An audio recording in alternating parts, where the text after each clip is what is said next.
جب نبی کریم صلی اللہ علیہ وسلم وفات پا گئے تو اس سے پہلے آپ نے قرآن کا مجموعہ یعنی مکمل نسخہ دیا، لیکن آپ نے احادیث کا مکمل نسخہ کیوں نہیں دیا؟ یہ بھی ایک علمی کمزوری ہے۔ نبی صلی اللہ علیہ وسلم قرآن بھی لکھوایا کرتے تھے، اور وہ قرآن مختلف حصوں میں موجود تھا۔ ایک بندے کے پاس پورا قرآن نبی علیہ السلام کے دور میں نہیں تھا۔ پورا قرآن ایک جگہ پہ اکٹھا کس نے کروایا؟ ابو بکر صدیق رضی اللہ عنہ نے۔ کس جنگ میں؟ جنگ یمامہ میں 70 سے زیادہ صحابہ شہید ہوئے جو قاری تھے۔ عمر رضی اللہ تعالیٰ آپ کے پاس آئے کہ قاری بڑے شہید ہو گئے، آپ مسلمانوں سے قرآن اکٹھا کروا دو۔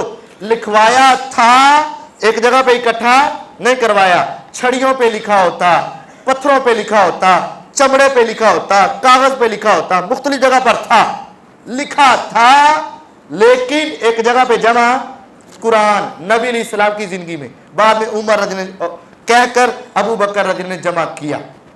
اسی طرح حدیثیں صحابہ نے لکھی ہوتی تھی اور ساری حدیثیں موجود تھی۔ اور آج ایک بات یاد رکھو، صحیفہ حمام بن منبہ، یہ ایک صحابی تھے، عبداللہ بن عمر بن عاص، ان کا صحیفہ صادقہ۔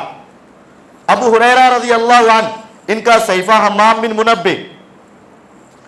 عبداللہ بن عمر بن عاص رضی اللہ عنہ حدیثیں لکھا کرتے تھے اور وہ اپنے شاگردوں کو لکھوایا بھی کرتے تھے، سمجھایا کرتے تھے۔ ابو ہریرہ رضی اللہ عنہ زبانی یاد کیا کرتے تھے، پھر اپنے شاگردوں کو لکھوا دیا۔ صحیفہ حمام بن منبہ گم ہو گیا۔ کیا ہوا؟ گم ہو گیا۔ محدثین سے گم ہو گیا، لیکن وہ شاگردوں سے سنتے سنتے امام احمد بن حنبل رحمہ اللہ تک پہنچا۔ انہوں نے وہ ساری احادیث اپنے شاگردوں کو لکھوا دی، سینہ بسینہ چلتی آئیں احادیث۔ پورا صحیفہ شاگردوں کے ذریعے، ان کے شاگردوں کے ذریعے مسند احمد میں درج تھا۔ تقریباً اندازاً بتا رہا ہوں 1000 سال تک، یا شاید اس سے بھی زیادہ ہوگا، 1200 سال تقریباً، وہ اصل صحیفہ جو تھا نا وہ گم ہو گیا۔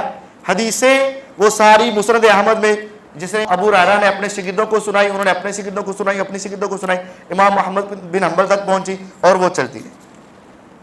1200 سال بعد لندن کی لائبریری سے اس صحیفہ کا ایک نسخہ مل گیا، جو کسی طرح لائبریریوں سے اکٹھا ہوتا، کسی طریقے سے وہاں تھا۔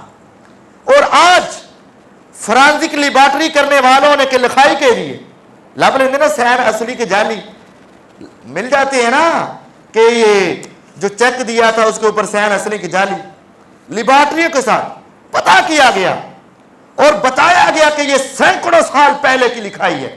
اور اللہ کی قسم، جب لوگوں نے اس صحیفے کو اٹھایا، مسند احمد کو سامنے رکھا، سینکڑوں احادیث میں ایک حدیث بھی ایسی نہیں تھی جس میں وہاں کچھ لکھا ہو، اس میں کچھ لکھا ہو۔ اگر ان النبی لکھا، یہاں بھی ان النبی لکھا، ان رسول اللہ لکھا، یہاں ان رسول اللہ لکھا، کالا کالا رسول اللہ لکھا، یہاں کالا کالا رسول اللہ لکھا صلی اللہ علیہ وسلم، ایک لفظ کا بھی فرق موجود نہیں ہے۔ آج بھی کہ حدیثیں اپنی طرح سے بنائیں گے۔ نبی علیہ السلام قرآن بھی دے کر گئے تھے، حدیثیں بھی دے کر گئے تھے، اور یہ سب لکھوا کر گئے تھے اور صحابہ کو یاد کروا کے گئے تھے، یہ سب اصلی ہیں۔